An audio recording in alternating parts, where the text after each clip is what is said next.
you. I see Jack's trying to get on. We'll come back to him. Kathy Highslip. Here.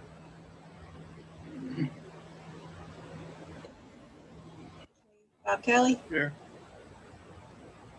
I can hear you from my computer. Beverly Bashan. Here. Bob Highslip. Here. He's here. I can see you. And I know Sam's not going to make it. And Jack's on his way. So we have a quorum present. I'm going to call the meeting to order at 10:03. And Jack I'm going to is ask here. our moderator, Grace, to explain how the remote participation will work before proceeding. Thanks, Julie. As a precautionary measure to reduce the spread of the coronavirus, all town buildings are closed to the public, and the March 11th, 2021 Historical Commission meeting will be held by remote participation. My name is Grace Rogers, and I'm the Office Administrator for the Yarmouth Historical Commission and will be serving as moderator for this virtual meeting. Although no in-person attendance will be permitted, every effort will be made to ensure that the public can adequately access and participate in the proceedings. Persons who would like to view or listen to this meeting while in progress may do so by watching this meeting via the virtual meeting by dialing into the number provided on the notice of meeting. We will also post a recording of this meeting on the Town of Yarmouth website as soon as possible. Please be patient as we work to overcome any technological challenges with the virtual meeting. For all meetings, to reduce the confusion during the meeting, all audience participants of the virtual meeting enter the meeting muted. Participants will be unmuted when called upon to speak by the chair or moderator. If you are not speaking, please mute yourself to avoid unnecessary background noise. All votes must be roll call votes. After a motion is made and there's a second, the chair will ask for a roll call vote. For applicants and presenters, applicant presenters will be made temporary panelists in order to share their screens while giving their presentation. All presenters and speakers need to identify themselves by first and last name and affiliation when speaking. Non-presenter applicants can use the raise hand button or press *9 on their phone to identify themselves to the chair. The moderator will unmute applicants when they are called upon to speak. For public participation, comments or questions from the public will be taken at the discretion of the chair. Members of the public may speak by selecting the raise hand button and wait for the chair to call on them to speak. If you are dialed into the number provided, you can press *9 on your phone to indicate that you would like to comment. Members of the public recognized by the chair are asked to identify themselves by first and last name and affiliation for the public record, and then provide their comment each and every time they speak. I'm now handing the meeting back to the chair. Thank you. Thank you, Grace. My internet in my office has been really horrible these past few days. So if for some reason it doesn't work, just like kind of wave your hands around or do something to let me know that you can't hear me. And we'll have to make some adjustment because it's been really horrible. We're really near the construction that's going on at the railroad tracks, and I don't know if that's affecting it, but it's atrocious. So anyway, we'll do our best. All right, so we have a couple new items to go over today. Our first is the 14 Homer Ave barn repairs. Did everybody receive those that document to review? It's yes, Bob, go ahead. I just wanted to say that on that profile, it looks like there's two different houses presented. One that's 14 Homer and one that's nowhere near that. So that they look very much the same, but they're not the same house. At least that's what I saw when I went through it. I saw it the last time also.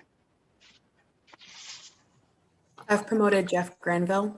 He's the representative for this application. Which picture are you referring to, Bob? That's not the correct one. I have to open it up. Hold on. I'll share my screen. Okay. Okay, yeah, that would be great.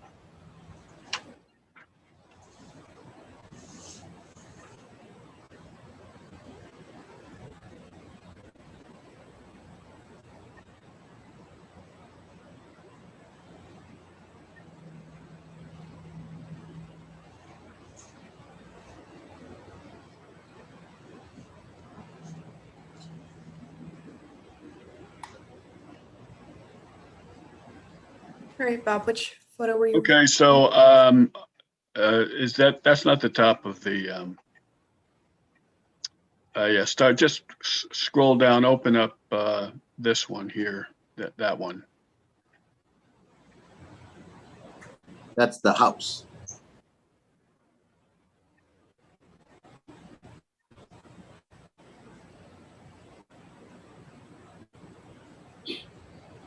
Keep going.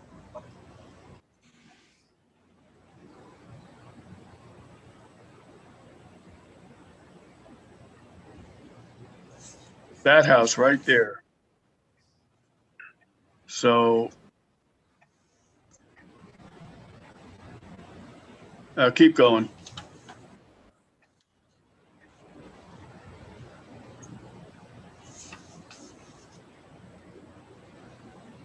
Keep going. Maybe I'm crazy. I looked at it again today, and there was something in this. There was something in this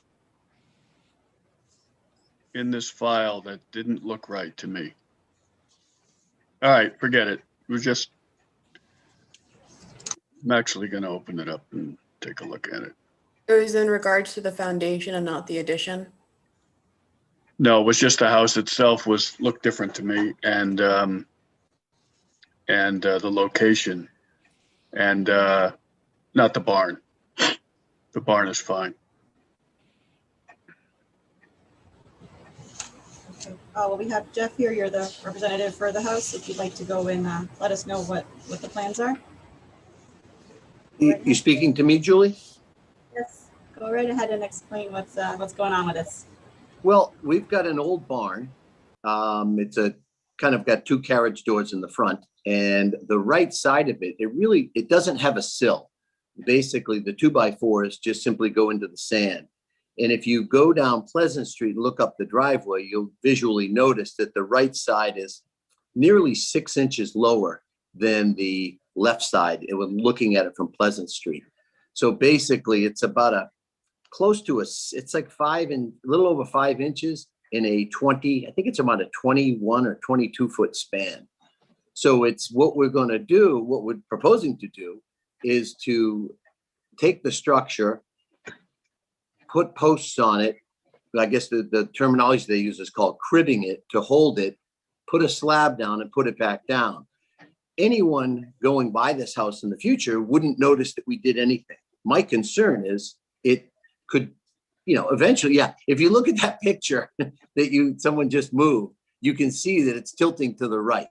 So all we're going to do is put a foundation. They're proposing to do a monolithic slab, and then just take the structure and put it back down on it. So, and then in the future, I will go for permitting to replace the windows with like windows that are in there now, once the structure is settled. Okay, thank you for giving us that info. Does anybody have any questions or comments for Jeff about this? Anybody? Bob, go ahead. Yeah, I think it's a good project because a lot of these old buildings were built right on the dirt, and Yeah. and the sill beams have to be replaced. So I think it's a good project. Okay. I don't see any issue with it. It's not changing the structure or integrity of the historic nature of it at all. It sounds like it's, like you said, Bob, like a good idea, protecting it. So I don't have any issues with this. Anybody else? George, go ahead. So George Lama, so if there are no issues, I would like to make a motion that we accept the plans as presented, that the only item that will be dealt with is putting down a slab, and so I make that motion that we approve it. I second that Second? motion.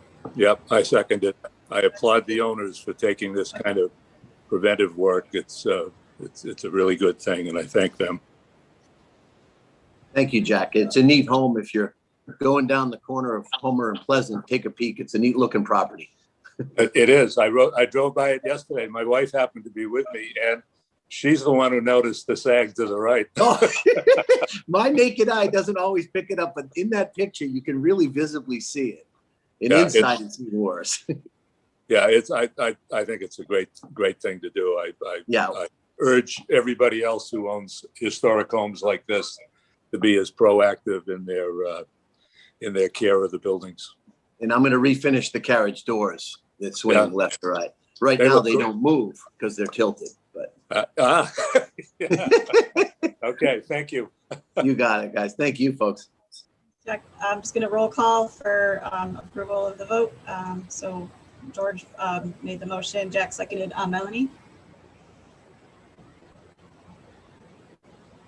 Melanie? Yes. Thank you. Thank you. Kathy? Yes. Bob Kelly? Yes. Beverly?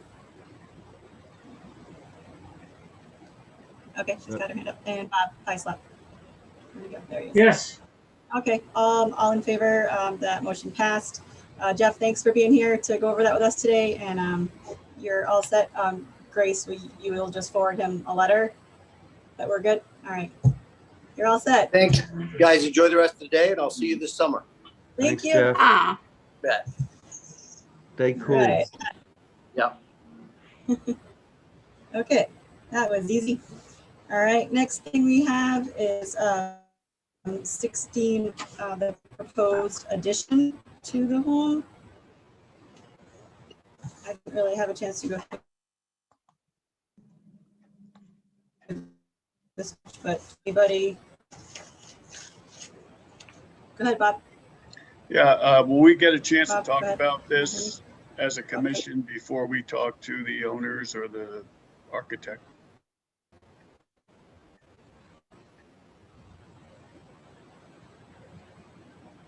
Can we? I mean, they look like they're on right now. Okay. Or not. Yeah, go ahead. Quick. Oh, they're coming. That's questionable. Are they on? It looks like they're trying to come on. I see their box, but no, All no right, so picture we or might as visual well or wait. audio yet. Okay.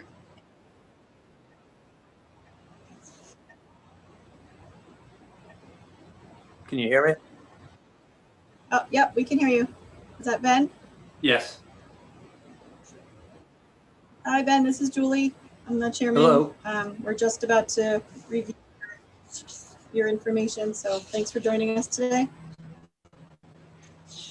Can you hear me okay? There you are. I can. see you. Yes. Yep. Hi. Hi. All right. So why don't you tell us a little bit about this project?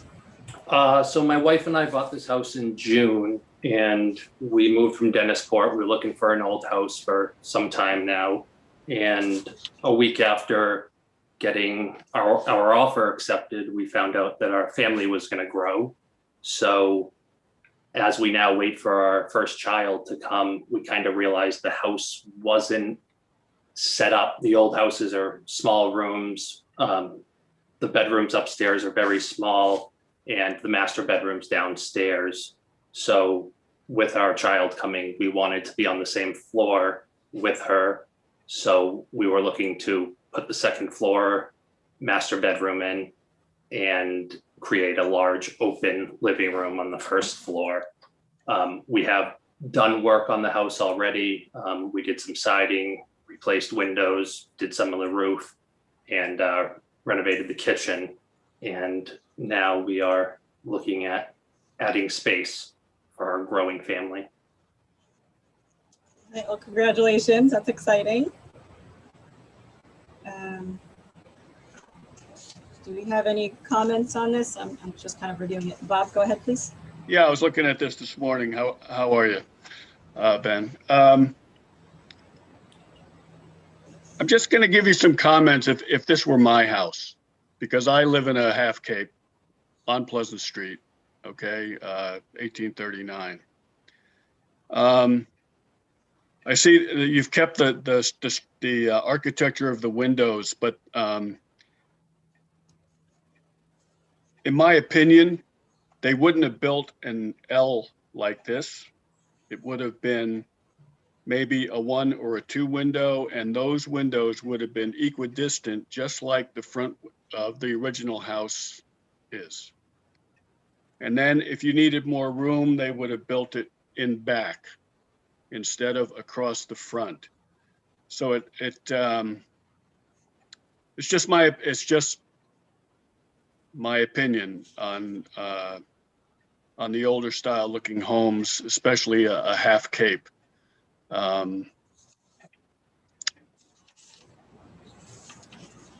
So we do have the L currently. The kitchen is bumped out on the back of the existing half cape.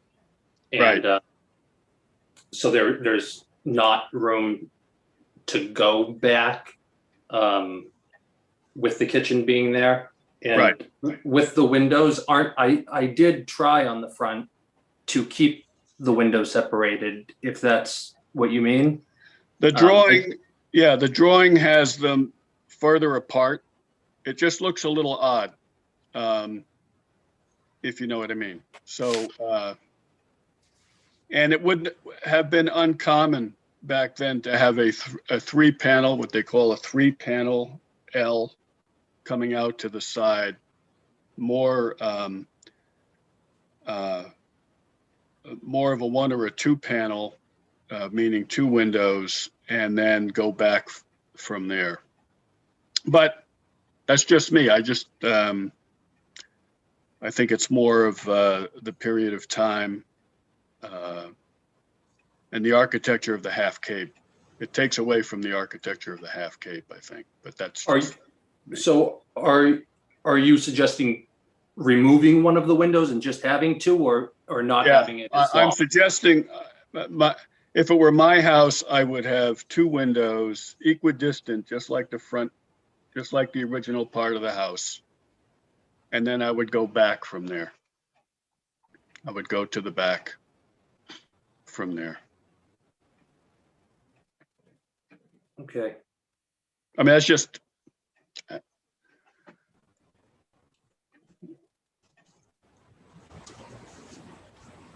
there are any number of houses along the Pleasant Street area that have that type of architecture. Also on Old Main, you'll see half capes with L's, quite a few of them. Yeah, so one of the reasons for its length is, as you probably know with half capes, this current stairwell in our house is certainly not up to code, but it's also just very unsafe and very steep.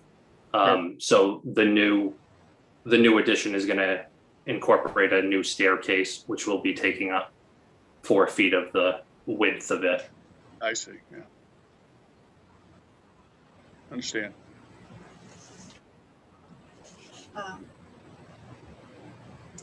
Thanks, Bob. I know we also received something from Sarah. Grace, I think you had emailed her about this property. Do we know if the addition is, I mean, it's an addition and it's not like a demolition or anything, but it's adding to the square footage. So is it we need to refer to Sarah? Where are we at with that? Could you let us know? Yeah, so for this regulatory review, it does differ quite a bit from a demolition delay. There still needs to be a determination of significance, but when it comes to the Cape Cod Commission, the authority really lies in the percentage of square floor area that's being changed compared to the overall square footage of the house. So that being said, anything that is 25% and larger of the overall square footage of the house would then need a determination about whether or not this would be considered a substantial alteration. So for me, looking at the plans personally, I think it's a little bit difficult to determine the square footage of the overall existing floor area that's being changed and whether or not that ratio is more significant than 25%. Looking at the building permit that was submitted by the building department, it does appear that it is, this addition would be 25+%, which would in what the letter that Sarah wrote, that it would be considered substantial, but there also needs to be, remember, the key defining features of the house as well need to be preserved in order not to lose status on the National Register. And I'll bring that letter up. Thank you, Grace. Jack, did you have a hand up? I did. I'd just like to keep going with an additional question in the area that Bob started on windows. Quick question before I get to the windows. It looks like there's a setback between the existing house and the new addition. Is that right? How far back? Yes, it's 2 feet. Okay, good. Thank you. The window question I had kind of along the lines of what Bob was asking. It's not so much the front windows, but the side windows that you can see as you come down the street heading toward the river. Why did you choose this style of windows, and what are the dimensions of those? The dimensions are 72 by 36. And that was something we chose based on how we were looking at setting up the room. That's at the first level? Yes, on the first level. Yeah, and then that's a double 6 over 6. The second one is a 2 mulled unit. Okay. I guess the only thing for one, I appreciate the fact that you can't go backwards. There's just no room on your lot to do that. And coming to an addition that comes out sideways is the only way you have to go. I don't have any issue with that at all. The only question I had was kind of the look of those windows, which are more modern looking on the first floor. As you come down, the kind of, when I looked at the sketch compared to what the pictures are here, and when you drive down river, it's a different kind of look. I don't know if anybody else feels that way, but I just wanted to raise that. Maybe ask Bob or Grace to weigh in with a thought about those 72 by 36 windows on the first level. And does anybody think that changes kind of the character of the house? Or please, the owner, comment too. I think this is Bob Kelly. It does change the character defining features of that style of house. I'd be fine with keeping them the same windows as the front, which would essentially match the existing gable wall of the current half cape. That's good. I think that would help me a lot to have that kind of a look with 6 over 6s on that first level. Yeah, and sure. I certainly appreciate what you said just a little while ago about the stairs that you're dealing with there. I do a lot of work down at Bray Farm, which is a half cape, and those stairs that go up to the upper level, they are beyond code. Yeah. and way unsafe, especially with a young child on the way, and for older adults. Thank you. All right, thanks, guys. Yeah, I mean, I feel the addition definitely changes the look of the house, so I don't know, and I would be happier also with windows on the side that we're matching. Does anybody feel that we should be referring this to Cape Cod Commission based on the amount of addition that they're putting on? Grace, yes? I just want to add too, just remember if you don't feel as though you have enough information either, if you want to see additional plans or perhaps conduct a site visit, that's also within your purview. I just don't want anybody to feel as though they need to make a rush to vote today. Yep, thank you. Melanie, did you have your hand up? Yes, Yeah. I don't know if I missed the decision about is it more than 25% We don't know. change or not? It's questionable. We're not. Oh, okay. So that's not clear. 100%, so it's slightly unclear. And how do you make that determination? I suppose we would have to have the Cape Cod Commission look into it more, or I don't know if the building department can tell us more of that based on the submissions of the plans and the dimensions and stuff like that. I don't really know. That's definitely a question that I don't have the answer to. Can I be clarified on this 25%? Yeah, Grace, could you elaborate on that a little bit more for us? Thank you. So in terms of the Cape Cod Commission, under the Cape Cod Commission Act, there's 3 different referral processes. The first being a mandatory, which is a full demolition. Of course, this isn't that. And it is upon the discretion of the Historical Commission with anything that is 25% of the existing floor area in any type of demolition or alteration and or improvement. So if this addition, which it appears to be, consists of more than 25% of the existing floor area that's there now, then it's upon the commission to vote whether or not they see that it's a substantial alteration or not. Is that footprint or square footage of the entire house? It is of the gross floor area. Okay.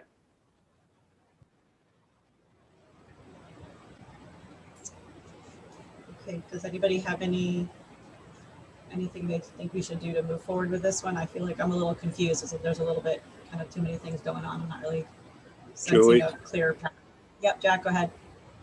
Jack, go ahead. It's a question that for Grace, I guess. The amount of square footage that it adds to the house seems to be irrelevant to, or is not as relevant as the footprint.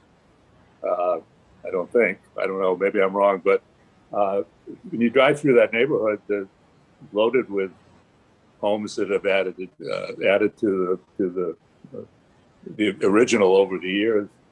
I guess what I'm getting at here is, do we really need a formal referral to the commission? You know, can we do this informally as a question to Sarah if everybody, the majority, feels that way about the 25%? I think for my own feeling is that with the change for the windows, and there is obviously a setback too that differentiates between the old structure and a new addition. I'm satisfied with what I'm seeing here now, and that the 25%. You know, what if it comes back as 27%? I don't think I'm going to feel any different on that. I don't know how other people feel, but rather than make it a formal, drawn-out process, I think we do ask for informal opinions if we want to go that way. Jack, Grace? Yeah, I know that it's a little bit confusing. The 25% rule doesn't mean that it needs to be automatically formally referred. It just means that it's really just a guidance for the commission about whether or not they feel as though it would need a formal referral or not. That being said, 25% is considered significant to a historic structure, but that does mean that you have the purview to deal with this without a referral. But it's upon your jurisdiction to determine whether or not you would like to refer this as a substantial alteration or not. So again, it doesn't mandate one. It's just upon your opinion as a commission. Thank you, Grace. George, go ahead.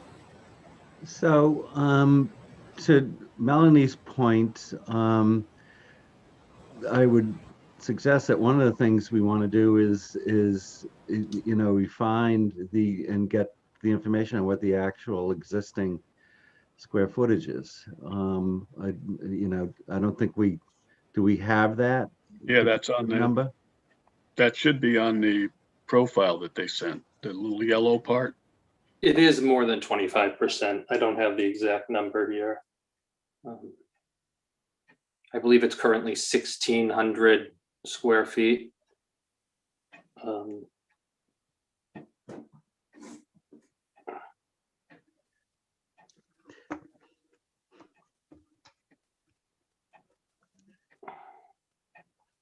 Should be on there. Down here.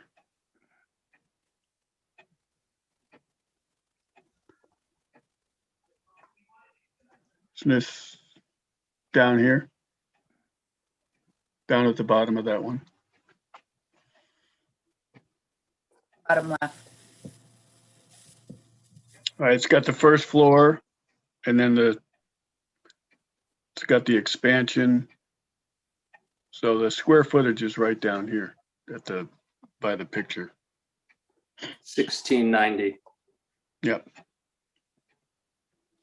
Thank you. And your proposed expansion is how much?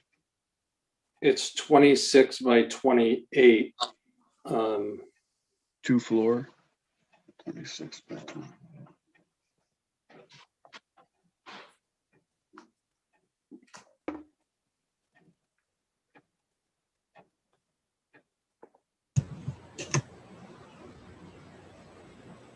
The footprint is an extra 728, but I think you have 2 floors.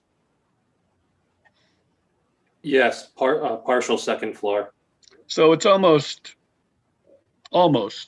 double, but not quite. So it's probably between a 40 and 45% increase in square footage. Well, I kind of am leaning towards what Jack said, where perhaps we ask for an informal kind of survey of the project to see what the Cape Cod Commission thinks. Yep. To help us make our decision. Bob? Yeah, I think that's it's a less caustic way to go. I think we can get a good opinion from Sarah without creating a lot of hoopla, and take it from there. She usually gives pretty good advice. Yeah. All right, great. So I'll make a motion that we are looking for some advice in regards to the alterations and changes that are being proposed for 16 River Street before we our determination. Seconded. Someone like to second? Okay, George seconds. George, seconded. Thank you, George. I'm gonna roll call for approval.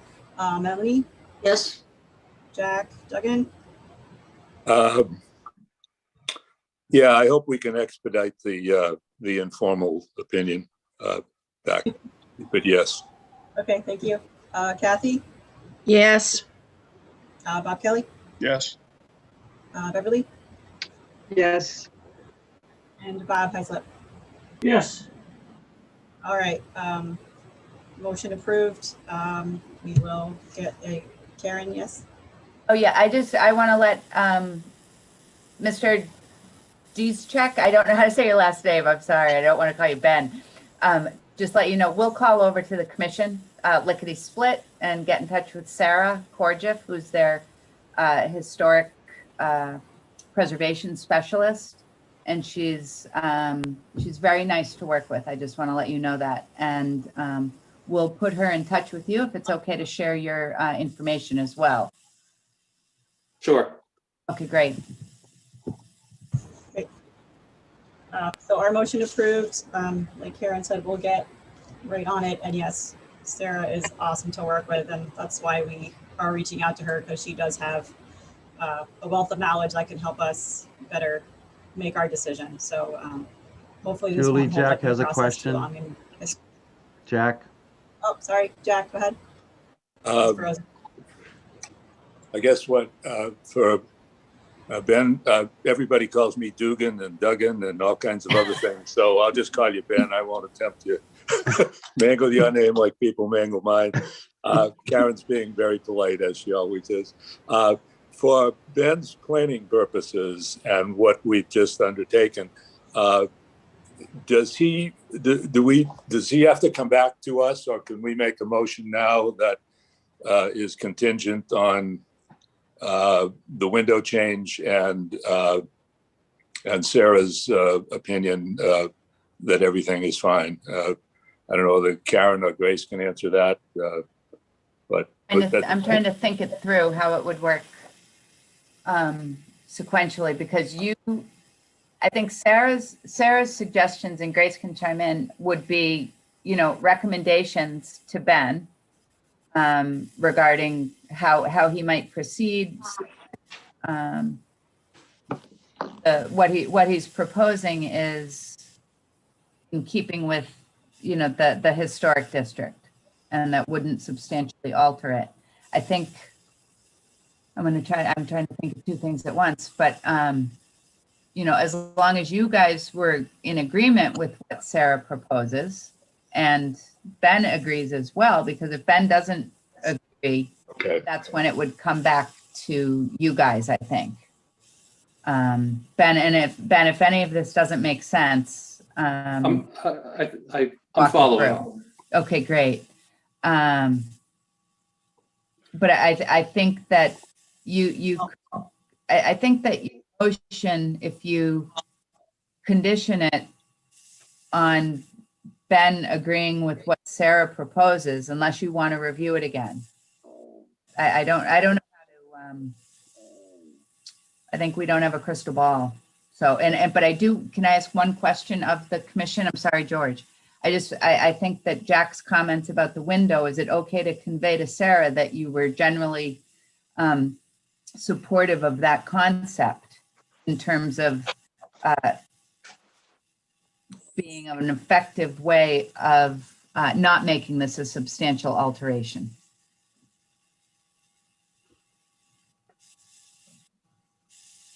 Is that to me? I'm No, sorry. that's to the board, to the commission. Yeah, if I could just say one thing on those windows, I agree with Jack. I think they should be like the other windows in the house and like the architecture dictates.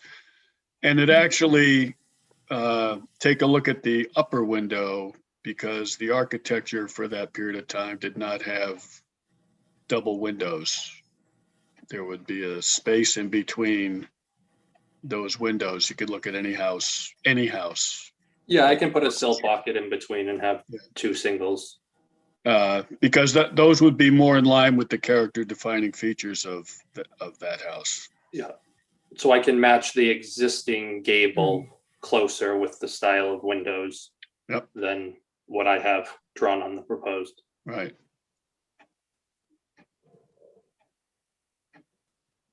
Julie, question? Hello, Julie might be frozen. Okay.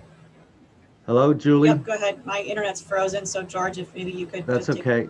So I would like to suggest for discussion is that we do not vote at this time. I think we still have too many moving parts, but we do have the ability to do an additional meeting, and that would be my suggestion, is that we wait until we get all of the information, and then we could schedule a meeting which shouldn't be really drawn out. So that's a suggestion for discussion.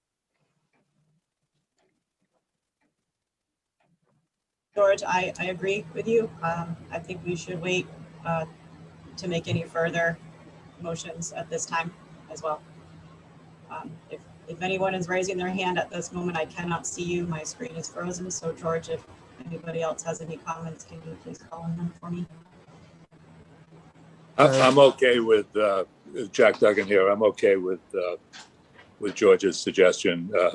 I know I'm just trying to build us some flexibility in here, but that's okay. And I'm good with George. So Ben, the point is that what we're saying is right now we're on a monthly meeting schedule that once everybody is satisfied, then we can call a meeting before that. So we're not requiring that you wait another month for finality. So that's what we're discussing here. And so we are not going to vote, and we'll accumulate the information that we're looking for. Melanie? I was just going to ask a what if question. If Sarah and her analysis shows that it is too much of a substantial alteration, does that mean that the drawings have to be all redone to match a different size of the floor as well as the change in the windows? Grace? So, excuse me, going to Sarah for an informal review, she will give you recommended advice for the commission to take under consideration. But under what's outlined in the Cape Cod Commission Act, excuse me, for regulations and what your authority is, it's whether or not you take that into your determination. So it's really going to Sarah for like a secondary expert opinion to make that determination. But again, this is not called for a mandate referral. So you would again take what she takes, you know, with a good stride and determine about, you know, either support it or you don't. Okay, I think I'm back online here. All right, so then we will get back to you once we hear from Sarah, and I'm assuming she'll contact you as well. And then if we need to, like George said, have another meeting prior to our next monthly meeting, we'll arrange that so that you don't have to wait. I appreciate it. Thank you very much. Yes, thanks for coming by today. Thank you very much. Thanks. All right. Okay, so next, town seal update. Woo! Okay, so should I get right into it, or Go should for there it. be some anything, George? You're, Well, I mean, I think everybody's received the document and probably had a chance to go over it. So I'd say, I'm gonna, let's, I got an okay to share my screen, so I'm gonna pull it up.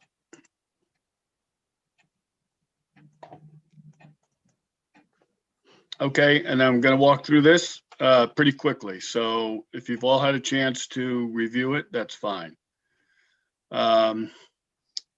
Okay, so introduction and so forth, and the topics. We actually start off with the introduction and how this project got to us, and that's pretty self-explanatory when you read it. Then we attack the town seal first. So all of the key dates and everything for the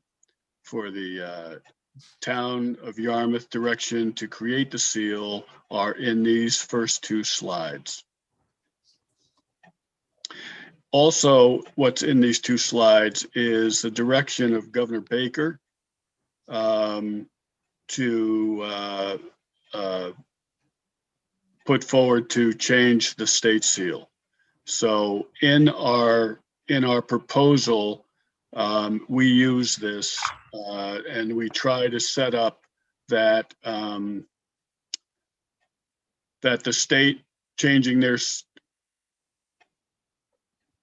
the province/state over the years has changed the seal 6 times.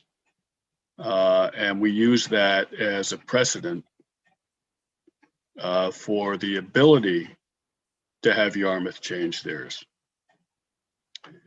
This is the bylaw. This explains the seal. So all of the elements within the seal are on this slide. This is the first appearance of the seal. So this is the Yarmouth warrant appeared in the register. And all these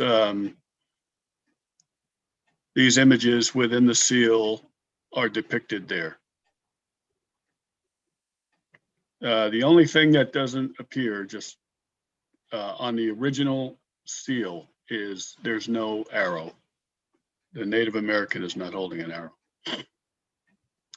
This shows the current seal, and the elements in blue are highlighted with brief quotes from Paula Peters. And so let me move this over here. And we get into this a little more detail, but we're just pointing them out here in this seal. For instance, wigwam is not a teepee and so forth. So red cloth, lone tree, pine tree, headdress, quill, and so forth. The positioning of matakees is a little different also than what is stated in the bylaw. And so we want to make the case. So this is Paula Peters' initial conversation with George via email, saying that some things are a little inaccurate. And here are Paula's comments on this slide, specifically to each item that she felt the need to talk about. So the TP. And this is an important one. I think this is the kind of the biggest one, is that wigwam, the word wigwam is mentioned in the bylaw, but it's an Algonquin term. And what the Wampanoags use a term called wetu, and it's usually covered in reeds or bark. So this is very key, this one here, because if the selectmen decide to change the depiction of the teepee into a wetu, then the bylaws have to be changed to describe the wetu instead of the wigwam. You've read all this slide. The feathers in a row from the front to the back of the head is not traditional. The brooch is a little high, according to Paula. The white pine is, we don't know what species of tree is actually in the seal. So the white pine is significant to the indigenous people's creation story, but that white pine may not have any significance to Yarmouth. The bow is not on the seal, and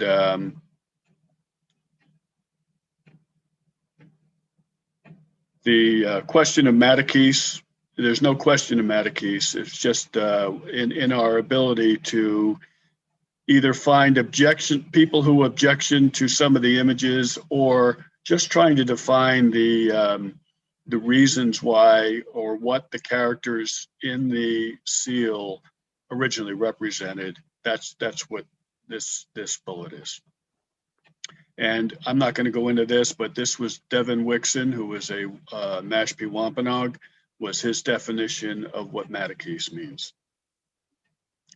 In this seal,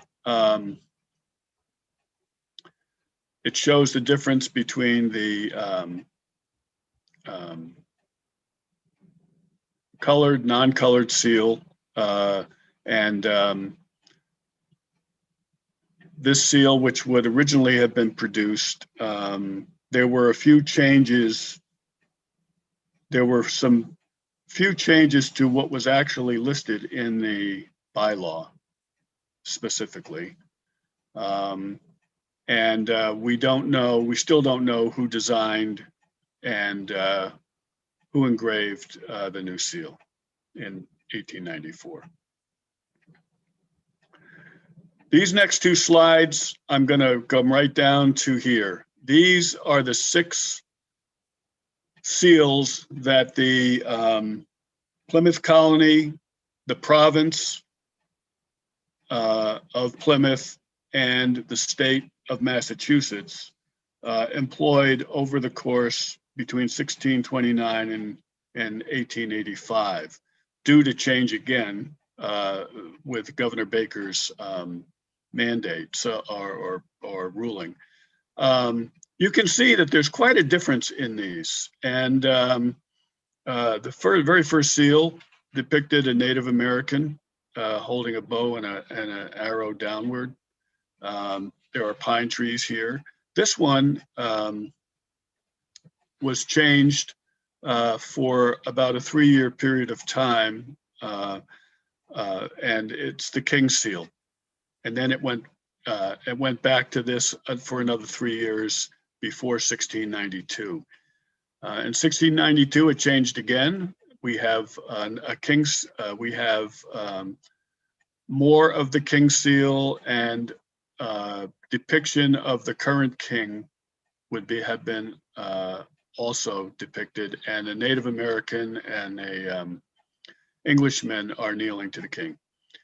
Obviously, when the Revolution Eve was upon us, this seal was engraved by Paul Revere, and the social change that was caused this seal to be dramatically different from any of the others. And I might add that when we were close or became a free nation, this seal changed again away from this, again, the Native American, with the sword over the head, but the interpretation is up in the air of what that actually meant. But Paul Revere did both of these, and both of these are significantly different. And then in 1885, it changed again to basically it shows this, but the look is different. And we wanted to make, and so this is again, you can read this on your own. This is specifics on the individual elements of the Massachusetts seal and flag. And our argument is that the state seal carries the same importance as the Yarmouth seal, in that it is used for authenticating documents of high importance or high ceremony issued in the name of the sovereign authority, such as the mayor, governor, or other high official. So we're saying that since the seals act the same, and there was a precedent to change the seal on the state level with social change, it sets a precedent for Yarmouth to be able to do that. We're not advocating anything. We're just saying that it's set a precedence. These are 4 different seals depicting Native American images, Yarmouth, Harwich, Truro, and Bourne. Every one of them has a teepee depicted in it.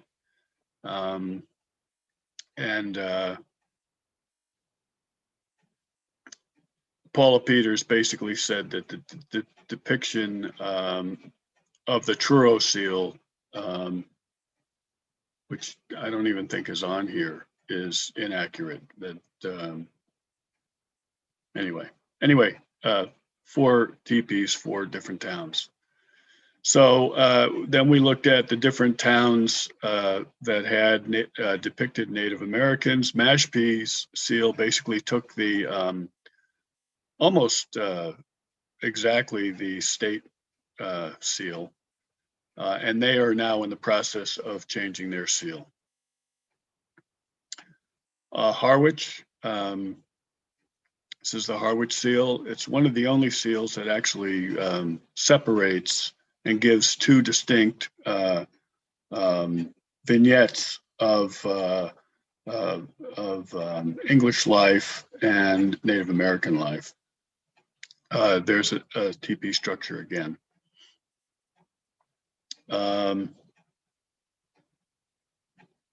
These are David Whedon's comments about the accuracy or inaccuracy, just like Paula Peters. This was in Cape Cod Chronicle.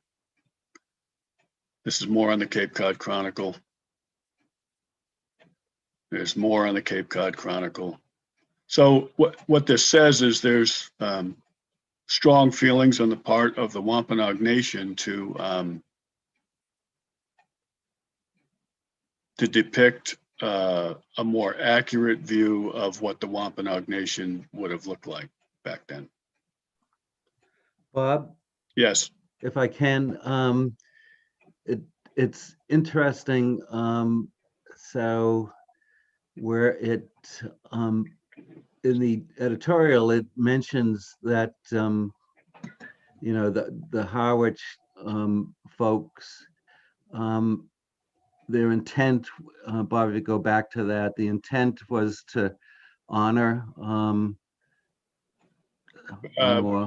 more, right there, to honor the Wampanoags who lived here. And we reached out to all kinds of sources, both paper and also, people in the town that are still with us that might have some perspective on this. And Bob got in touch with John Sears, and he said that his perspective was that the seal honors the native peoples.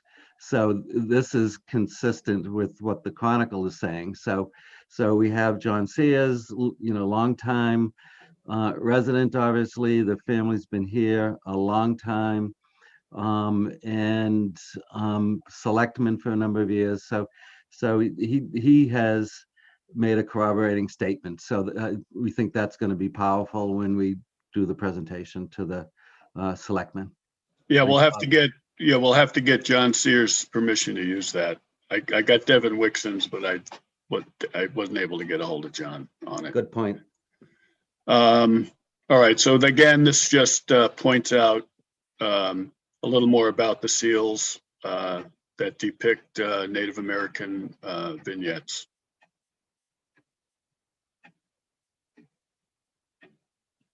And this one from Eastham looks like the Indian head penny that was produced at the turn of the century, 20th century.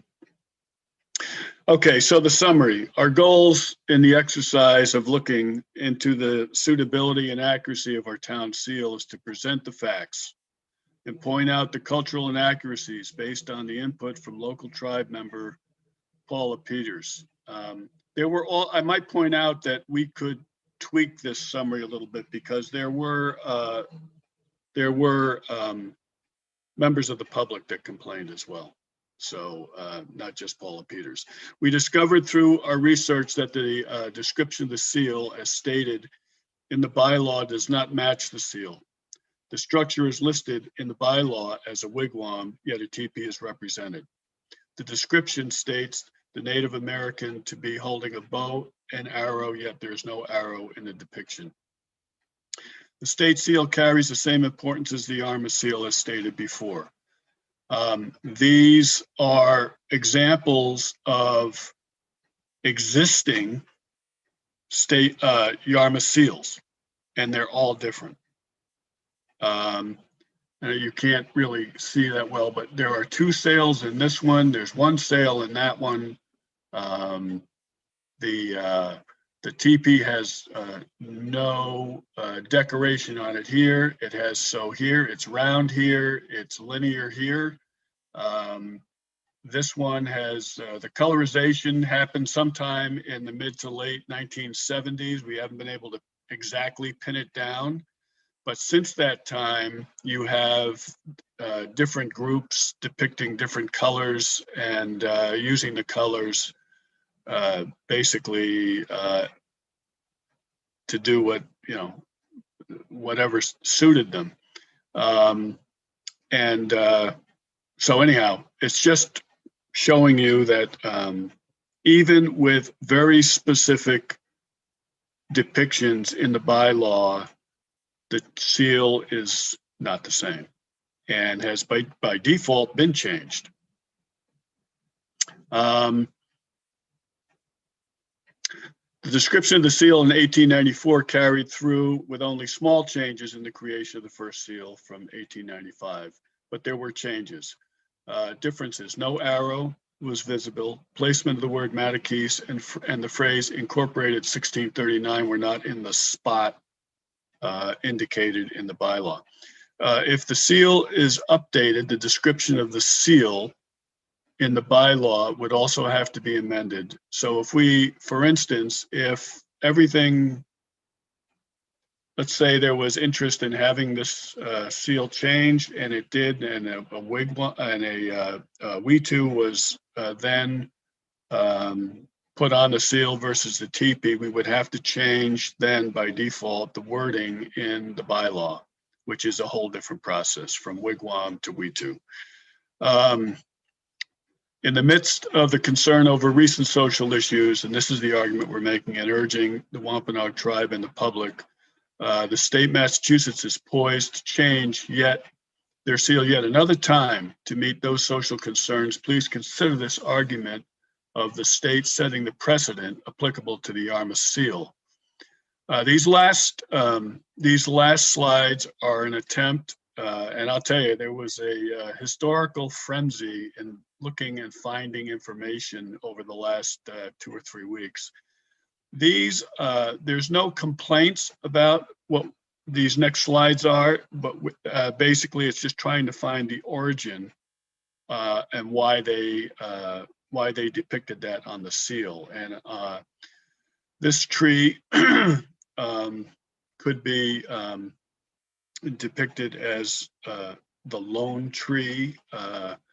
There is a Lone Tree Creek in the north side, and I believe it's, if I'm not mistaken, near the Chase Garden Creek, and Lone Tree Creek, which is westward of the Chase Garden, or an offshoot of it. And apparently there was a tree that people used as a landmark, and this could have been the impetus for the tree appearing on the seal. This is more, George, can you talk to this one at all? You're on mute. Yes, yep. One of the pieces of ephemera that Jack discovered was a Google version of the 250th anniversary booklet. It's a 175-page document that's chock full of history and from 1639, and they had a few images, and one of the images is what you're looking at here. So as I was looking a little more detail in the booklet, I saw this tree, and I said, well, maybe. And so that's why we're showing it here. Again, it might be, but this is a photo from 1889 that shows that there was a big celebration in Yarmouth, September 3rd, 1639 to September 3rd, 1889. And so it's a pretty neat photo. Yep. Okay, thanks, George. And then here is, there's a lighthouse depicted in the,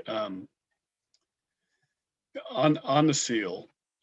Again, we don't know the origins of it, but there's been a fury. Jack has done quite a bit of pick and shovel work. He's working with Duncan Oliver and others. And we feel it's a possibility that the lighthouse depicted on the seal could be the Point Gammon lighthouse on Great Island.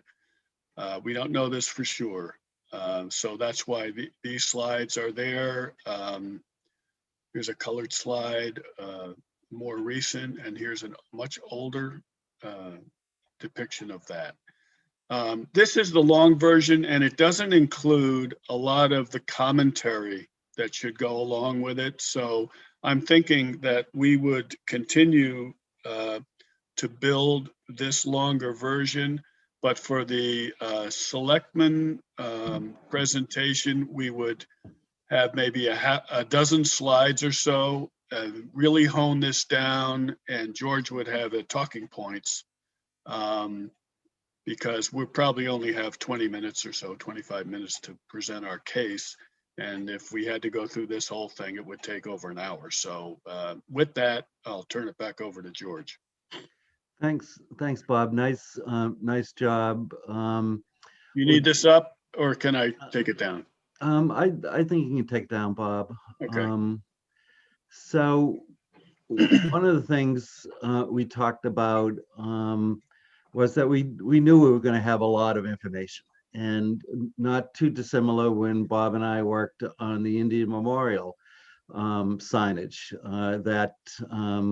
that we ended up with, reams of documentation and so forth. So that's why we created a site on the website, where folks can go onto the website and look at all of the documentation and history that's on the feature board and much, much more. So what we have decided to do is we're going to do the same with this project.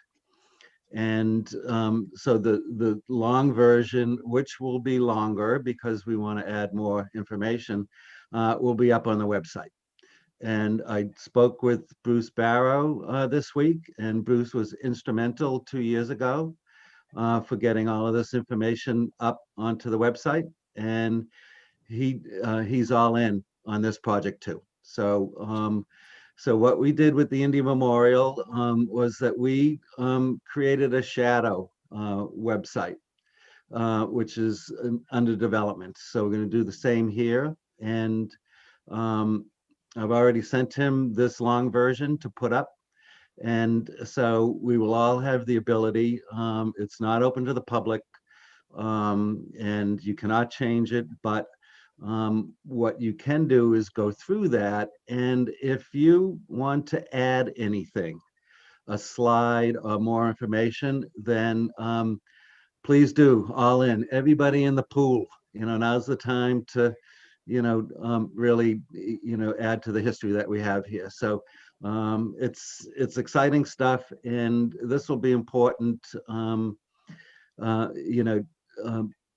for when it comes out into the press. We can refer them to this, and they can do what they need to do, and they have our information, and then they can get down into specifics. So that's where we're going. Bob? Yeah, just so we do this in an orderly fashion, if you have something to add, I'm keeping the latest version of the slide. And so if you have something to add, send it to me. If you just have information, I can create the slide. And I have the ability to do a little bit of creativity in how the slide is presented as well. So that way, and then I'll send it to Bruce Barrow, and he can update the website. Yep. Melanie? I said it before, but I just think what you did was remarkable and exciting and beautifully done, to not sort of take on the political reign that's going to come. So I think that's quite admirable. My worry is that you do what you just did, however the version is, and the next question from the public is, well, what's next? Who's doing what next? And I don't know if you want to think about an answer to that before you go to the selectmen, or you want to just let that ride out. Well, Miss Melanie, we have anticipated your question. You are fooling around. No, because what we anticipated was that the board, what we're hoping is that the board is going to say, you guys blew us away. What are the next steps? So, Okay. and I resign. That's okay. And Jack Duggan, our resident retired CIA agent, has kept us on the track of deniability. We're just laying this out, So, so what you can see here is, and this is just a rough draft. So, so the first thing that we would consider is to expand the members of the SEAL Design Subcommittee.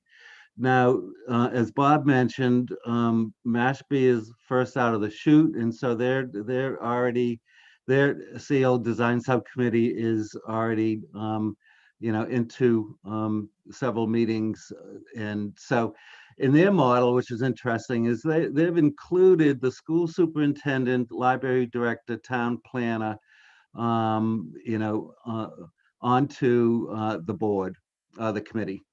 Their plan is to do a public survey, Melanie. So this ties directly into what you just asked, to get community input in the process. What we would do is create a budget so that we could acquire the services of a native imagery consultant and also graphic design services. We'd plan a public meeting for input on the designs. We would design 3 seal iterations. We would ask somebody in finance and department to do a cost analysis, because that's going to come up, and to prepare the seal design presentation for the board downstream. So Bob, go ahead. Yeah, I just wanted to say, though, that it's very important in this phase 1, what we present to the select board, that it is not particularly our recommendation, but we Yes. are presenting the facts and the opinions of folks who have a greater need to see this changed. And because I feel if we try and impose a will on the public, they'll just shoot it down. Yes, and thanks, Bob. And that's, it's, as Detective Friday said, just the facts, ma'am, just the facts. And I think was our goal going out of the chute, and I think we've, provided that. And any other questions, comments? Julie, I just wanted to say that everybody that worked on this seal, your research and your ability to find stuff blew me away. And I think we all did a great job. Personally, I'm patting ourselves on the back. So looking forward to seeing how it's received by the selectmen, and kind of to see where we get to go with the next step, because it's just been really kind of an interesting project to work on with everybody. It was just really great. Yep, That's all I gotta say. and we called a subcommittee SEAL team, and we didn't exert a lot of physical energy, but we should work the cortex. So and we all did yeoman's work. And Melanie. I don't want to interrupt the praising. I just don't want to forget. If you're going to look at the Mashpee model, and if you're actually going to present that, I keep seeing over and over and over, all of the town seals keep using supposedly Wampanoag, which it isn't, imagery. I don't know why you wouldn't have somebody from the Wampanoag Council on the subcommittee. Yeah. Well, to that point, Melanie, Miss Peters mentioned how very busy they are. And our original thought was to, have somebody on it. Okay. But in discussion with Miss Peters, I asked her specifically, what's the best way to approach getting feedback, from the tribal council? So she gave us the websites. You can see that in the minutes, that we sent along, which are pretty extensive, of that February 25th meeting. And so we know who to reach out to, and they will take our recommendations and then give us feedback. So to request somebody from a physical standpoint to be there is not practical based on what we've heard and seen. So So nothing gets finally approved until they tell us. So, Bob? Yeah, I just wanted to add too that if a member of the Wampanoag Nation were to help us present, that could turn a lot of people off. And what we're really trying to do is to present it just without bias. We don't want to press the point, and we don't want it to be our opinion. And if we had a Native American help us present this, it would come across as that's our opinion. Yeah. So we're just taking the information that they gave us and passing it on. So, because I think if folks think we're trying to be causal about this, they'll vote it down. And I think that's why Mashpee's got voted down many times in the past. Jack, go ahead. Just make this pretty brief. I think in the last few minutes, we've gotten ahead of ourselves, and we've forgotten the basic, not forgotten it, but we kind of push it aside a little bit. The basic charge of this group, which the subcommittee, and that is review the evidence, present the findings to the Board of Selectmen for them to consider the next steps. We can certainly have our opinions on the next steps, and I'm sure we do. I know I have some opinions, but it's George said, the old TV show said, just the facts, just the facts. We present the evidence and our findings. You know, for instance, with respect to what the town of Mashpee is doing right now, we can tell the Board of Selectmen, if they want to know this, how Mashpee organized itself to move forward from the decision that the seal is culturally incorrect and needs a relook, to what they're doing.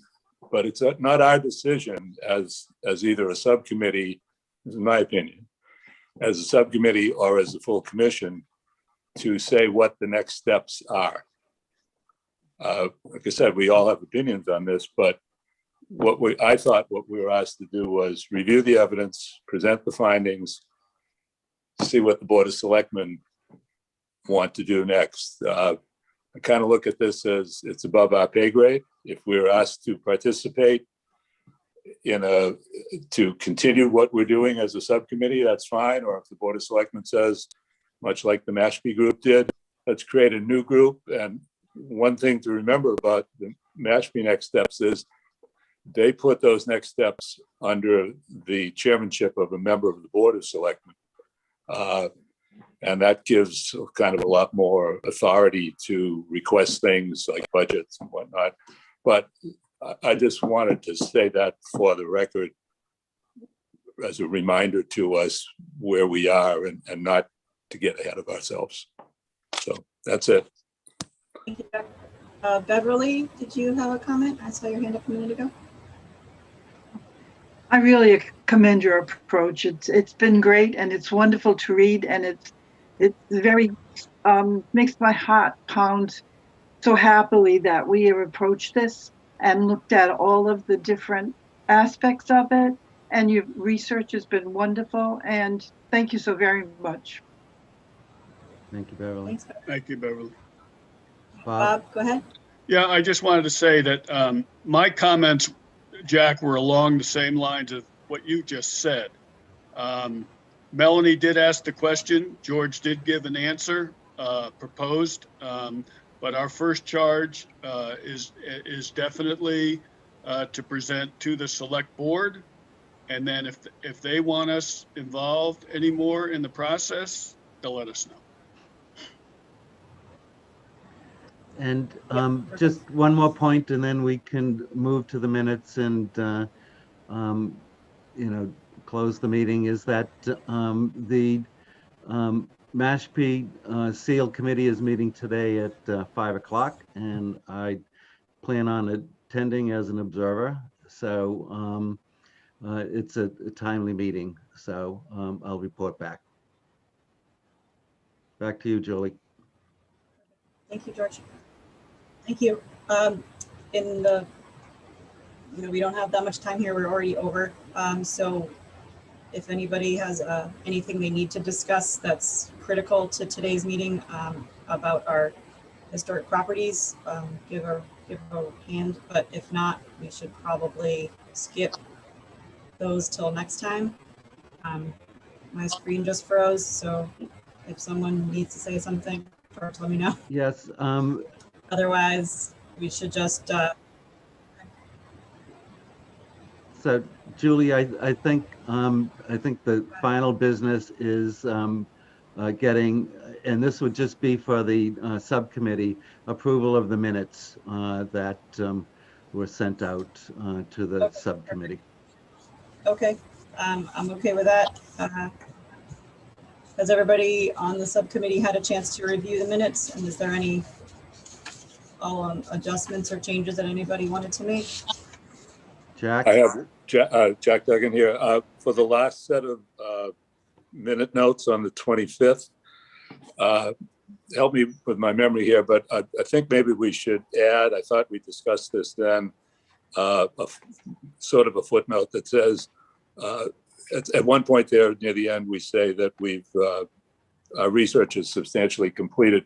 And the thought I thought we could add to it is that due to COVID restrictions, that we've not yet had full access to the files at Town Hall that may shed some more light on the background of the seal.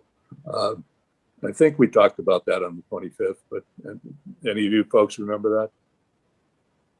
Yeah, we're all shaking our heads, Jack. Thank you. I will make that edit, and very good point. That would also be good to make sure the selectmen know we haven't had access to those files when we give that. Yeah. We could have, by the time we get on the calendar, that's a variable that could change, Bob, but hopefully it would. Be nice if it would. We all have our shots now. Well, some of us all have our shots now. All right, so there's no changes for February 5th or February 17th. Can we approve those two together? And then we'll approve the third one with a modification. How's that? Sound good? I'm sorry, my computer. Anyone? Looking for a motion. Sorry. Yes. Yeah. Can I interrupt 1 second? I have one thing that's not related to the Homer and River Street things and the seal update. But go ahead, finish whatever you want. I just have one thing that I want to add.